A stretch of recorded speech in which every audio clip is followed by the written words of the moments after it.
Welcome back to the Premier Squad podcast. I am your host, Jerome. We will be going over the boys today. I have my co host, Ken, as well as James with us here to go over the penultimate episode, episode 7. One episode left. We'll be giving our pros and cons, our standout scene, as well as if this episode has moved the needle to better the season for us, make it worse, or remain the same. Ken, if you'd like to give us your thoughts. Yeah. So as always, I think what the boys does very well is consistency. The performances are great. The writing's great. I mean, Homelander has been incredible in every second of this entire show. Um, oh, Father continues to be another standout favorite Yeah. scene. Actually, I'm gonna go with a favorite moment, and it's Hmm. subtle. So like Homelander comes, like comes down or comes to like their base or whatever. And Frenchie taps and like it's not even immediately, it's not even instantly. It's before your brain can Yeah. even process it, he's there. And I just love those little ways that they display how powerful Homelander is cuz I don't know if they've even done that in like the last 3 seasons. So that was like really cool. Obviously, of course, it's the final season, you're expecting uh very well done, epic deaths. And I thought, the execution for Frenchie's death was well done. I mean, that and A Train's death or kills are my favorite. I thought, the actor for Frenchie did a very good job. Kimiko's actor did a really good job. It hit me in the feels.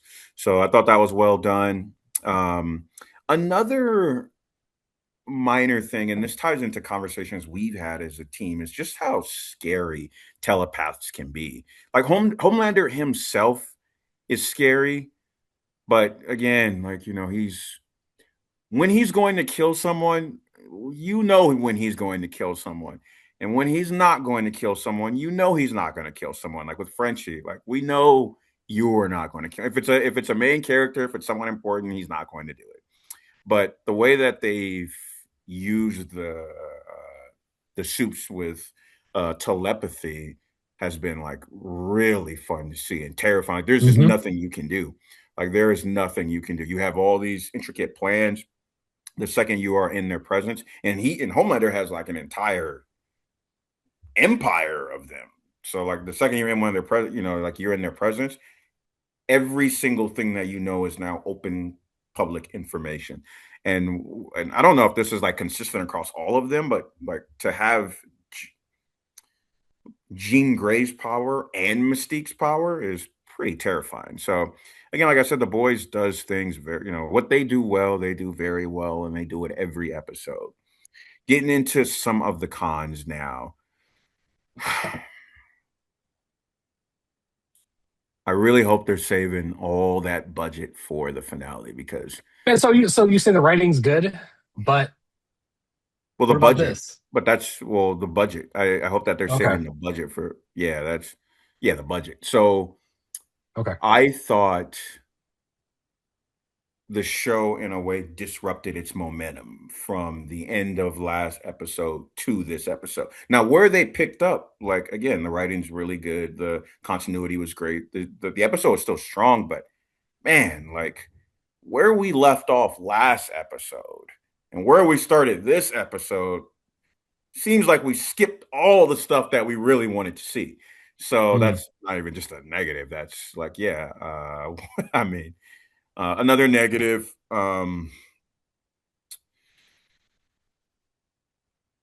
Some of these final confrontations seem to again be like pretty lackluster.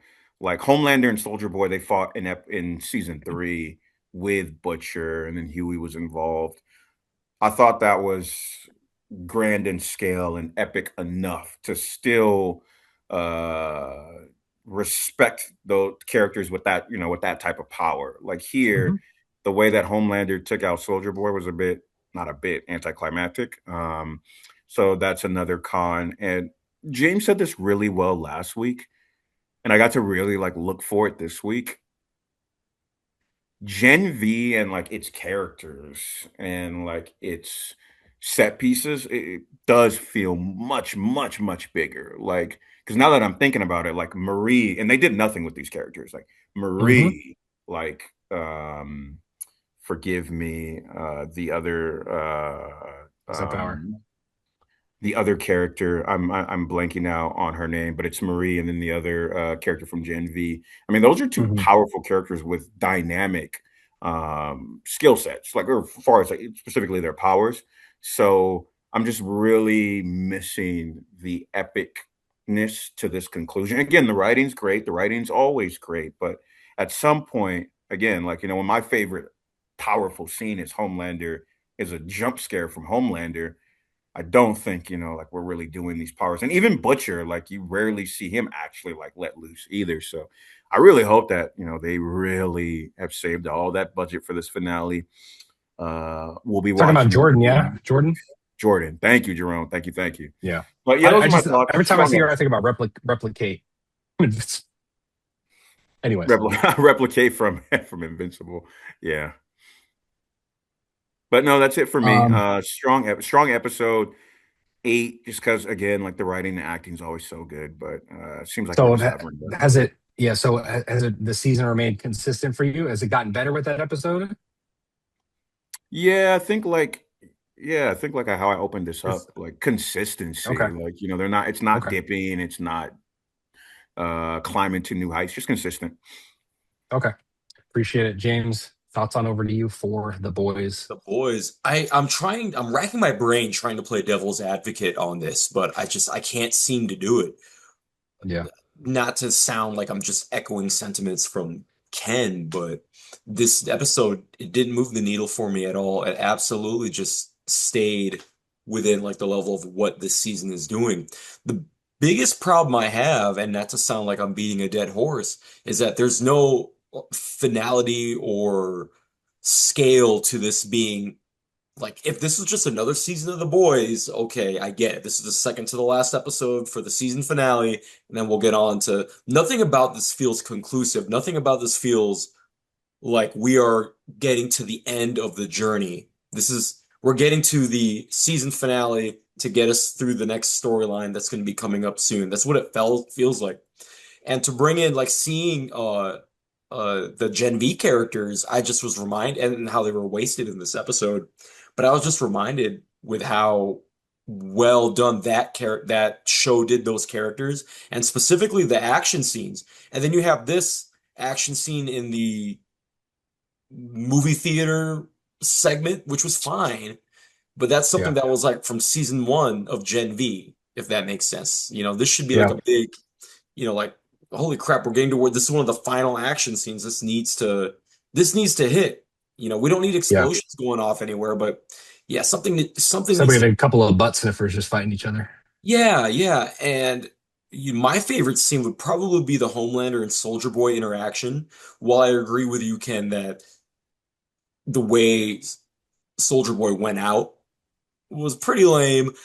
I do love how Homelander, as powerful as he is still just looked at like as like he looks at the way Soldier Boy looks at Homelander, he looks at him like he's an ant on the floor. And then Homelander can see that. We can see that, and there's nothing he can do about it with all that power and that he's got, even with the original or the V1 in his veins. Soldier Boy's just like, I gotta get away from you, man. I just really am not about this life.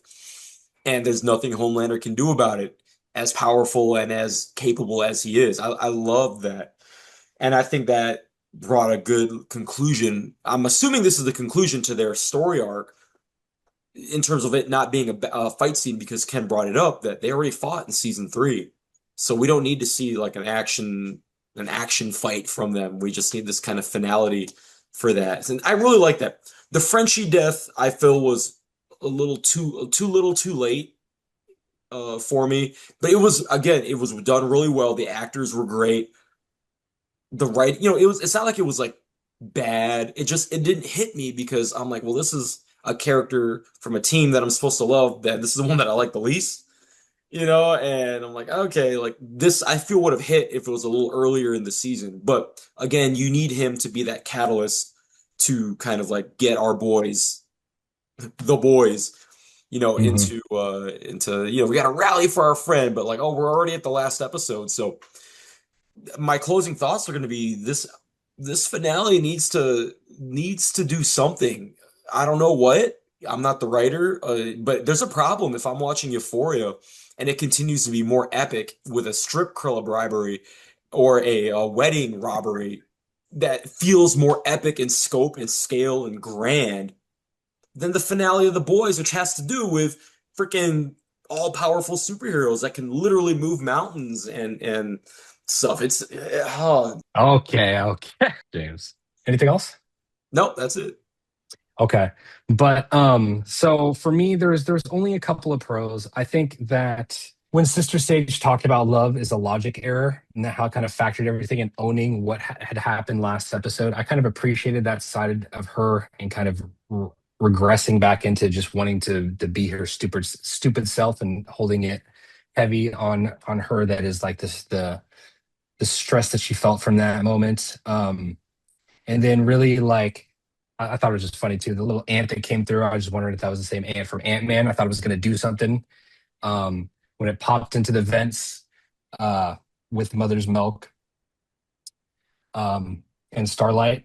But to me, this is a very con heavy episode. I kind of echo what James is saying in a different way. I felt like this was an episode out of like the middle of season two. I think the way that they handled, like after what Soldier Boy had done for Homelander in the previous episode, to kind of like leave him by himself and like get away from that, I just felt like didn't fit together with the way that he proclaimed like their relationship was and what Clara meant to them and Stormfront and all of that didn't really like transition well into this episode. Um, and I felt like they just wanted to get him out of there, but it wasn't written appropriately for me.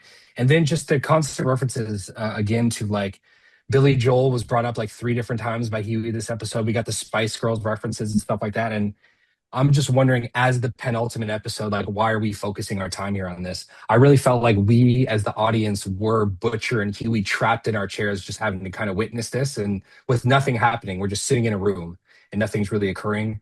Um, Although I do feel like when you get into, like Ken had talked about, when you get into the psych stuff, um, it is pretty interesting that they went like breaking down kind of Butcher's path and putting that out to Huey. I thought it was a pretty good performance, but we're doing all this and it's I just feel like, yeah, we're nowhere near the end. And I don't feel like we talk about there needing to be something appropriate for the finale. I don't think there can be enough done in the finale with what has kind of led up to that point. Like to me, it's an impossible task, but we'll see if my Sister Sage prediction is correct or not. Um, I also feel like when it comes to the like Frenchie and Kimiko relationship, like them talking about their future together, I think is like the fifth time I've heard that this season. And like they've had like three different paths that they've talked about, like with their future. And I was like tired of it because I felt like he's kind of agreed that she wanted to kill herself. And now we're talking about like a dog and adoption. And I just don't know like why we're focusing in on this. And then as crazy as Homelander is, and like as cool as it was to see him kind of flash off the tap of a pillar, I don't know why he can just leave and they come out and why doesn't he just come back? Like why doesn't he have like the forethought to set up something like that to just leave or hear them or hear Kimiko screams or whatever it is, but for him to just leave and then them come out right after he leaves to like a dying Frenchie, I thought was just I couldn't suspend my disbelief enough. And I felt like his ending scene and her crying like to me just wasn't, no, I don't know if it's grand enough. It just didn't feel like it fit appropriately for his death. I feel like that yeah, there's a lot more that could have been done in these episodes to give us those final moments of these characters. And this is like one of the first character from the boys proper that we're losing. It didn't work for me. And then Butcher and Huey kind of show up right afterwards, and it just all felt like very shoddily put together. My standout scene in like the worst way was actually, and this is kind of a pro I should really talk about, but then it leads to a bigger negative, is when Marvin talks about the origin of his name of Mother's Milk. I felt like was very touching. And then when he talks about what is like a defining character trait for himself, it reminded me of who he was in the beginning when Butcher would like sick him on Huey and the other characters to get them to buy in. And I feel like we've completely lost that. Like it was a reminder to me of who he used to be and how I haven't seen him in feels like this entire season. So while that scene was good in terms of him talking about that, it led to me the bigger negative of kind of what we lost with his character in this season is he's become uh, not the same person as he used to be. For me, this made this episode move the needle down. It got worse for me, and I just once again don't feel like they can do enough in the finale to bring it back from where it was. Nor do I trust the fall that I feel like this season has taken to then set up confidence in the finale, recuperating and then moving past all that for what I feel like is deserving of these characters. Great, great breakdown. I actually am I Well feel done, a lot Josh. the way that you're feeling. I was gonna say my other favorite scene was the cameo by Samuel L. Jackson. Oh, the hammerhead shark, Yeah, and, that and like, then the come on in the water. Uh, I know we talked previously about what and how Homelander could die and who would be the one responsible. What are some of the other character deaths? What is the next character death we're excited to see after that? After Homelander?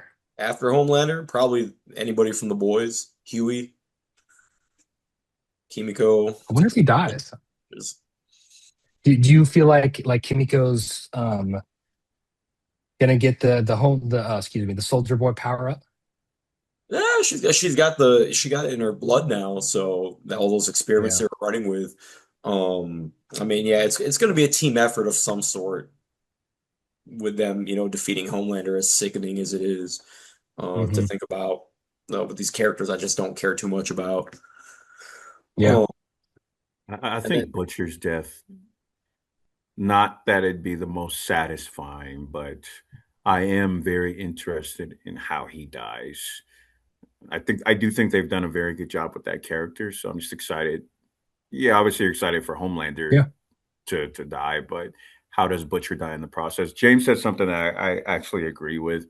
Because I'm thinking, wow, if Huey dies, that would hurt. Huey's supposed to be represent like the purest of them all, but I don't think it would hit me that hard just because it's the finale. Like it's over. Like it's a little too mhm. late. Like how James said. So yeah, honestly, it just how they kill Homelander is probably the most compelling thing right now. But to answer your question, yeah, Butcher. Yeah. I feel like what this season kind of has done to my expectations is like when you see an athlete rise to the top in their unconventional way, and then they kind of as they get worse and worse, they don't decide to cut it off as it's good, and they just keep playing, and we're just seeing like a shell of themselves out there. And at this point, we're kind of waiting. We want it to just end, and we're not looking forward to their last game. We're not looking forward to like it's not gonna be who they were beforehand, and like things should have led to a more fitting end earlier because we That's fa just carried on. Go ahead.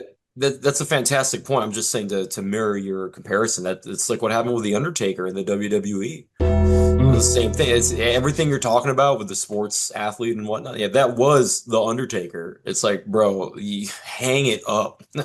You cannot like you're walking over here, your knees are shaking, you can't, like this just, you getting concussed in the first 30 seconds, you don't know where you're at. And a lot of the boys feels like, and I think we all three of us have nailed this talking about this entire season, is that the writing is well enough but the direction I feel that they're going in, it just feels like they're not that they're aimless, but like this was a really hastily put together outline for a season that they yeah, did, and then they just filled in the blanks here and there without really, thinking too. I don't think a lot of thought was put into this season, is what I'm getting at. yeah. But I really hope the ending lands. I'm with you, Josh. I don't think unless it's like a 2.5 hour movie or something, which it's not going to be. There's too many things that I don't know. And now I'm curious. Now part of me wants to see how they try to end it and see what the backlash is going to be. Absolutely, because and that's what I like being on that kind of sticking out that branch of like this is what my thoughts are going to be on the episode because I love when I'm wrong, and if they could do that, that's historic. That's a historic comeback. That's like being down two players and you could still, being down your best player and you still beat the Rockets in the first round. So there's always a way, but the confidence is in the gutter for them being able to bring that about to us as the audience and have it come across appropriately. There's so much that needs to happen in this last episode that they could have sprinkled throughout the season. Has there been any season of like a show, or I guess I should say a finale, that has been, and it doesn't have to be a show you particularly like, but what I'm getting at is like you watch a season of a show or a finale or up to a finale of a show that it's like, I don't know how they're going to end it. And then it actually ends well when when your confidence is in the gutter. Like I'm trying to That's a think of great like, question. and it's That's got a to be with great shows that question. I'm like not really into, like I'm thinking like Alien Earth. I was wondering like there's no way. Like how are we gonna wrap all this up? And then it's like, oh, that's how we did it. Okay. Um, what's another show? I'm Yeah, just I'm not thinking one because I feel like it's just the telling signs already there. especially for Like a show unless it's like a this. unless it's a twist or something that comes at Mm. the end, it's just anything. Ken, does anything answer that question? It's tough because Nothing like off the top of my head. I yeah, think Born Again had a pretty strong ending though, that I think like has me looking on that season differently. But to answer your question, as far as that like a restructure. Yeah, season finale, Or whew, series finale, or forgive me, series finale. Thank yeah, you. where your expectations were the second to the penultimate episode has just been like, there's no way they're gonna shoot that 3-pointer, and win no, game six. Stranger Things crapped out at the end for me. So Or a finale saves the show. Yeah, like I think no one episode can really like carry that burden, at least of any of the shows that I have watched. Well, any Mhm. of all the countless shows that I've watched. So to answer your question, no. So Yeah, yeah, that's this. Yeah, the point I'm trying to make too. I'm like, I fucking don't know. at some point there's too many red flags where you can't have a big enough green flag to just redeem all that. Hmm. You yeah, can send I too think much if because they all this got, feeds into itself, in my opinion. I think if they really hit this episode, I think if you hit the episode before the finale and the finale, then you Yep, yep. that's enough to really get everything back on track. But just one episode, like there's Do we have a runtime for it? You a guys little had over an sent hour. to That's the. what Kripke. Yeah, that's what he said. Yeah, he said it's a little over an Yeah, hour. He said because if it yeah, was he said it wasn't going to be like that crazy 90-minute long, 2 hour long finale that some shows will do. It's going to be standard, just like What everything show are else. you I think talking about, buddy? I don't know. Oh, Euphoria is getting the longest uh, episode in HBO history for its season finale this season. Oh Lord. But yeah, with that, we appreciate the ride that you got that we've all had with the boys through these 5 seasons as we lead into the finale next week. We just want to know everybody else's thoughts on how the season is going for them so far. Are they confident? Are you guys confident in them delivering something notable into the final episode? Other than that, if you'd like to support, please consider liking the video and subscribing to us. We will catch you guys in the next one. Thank you.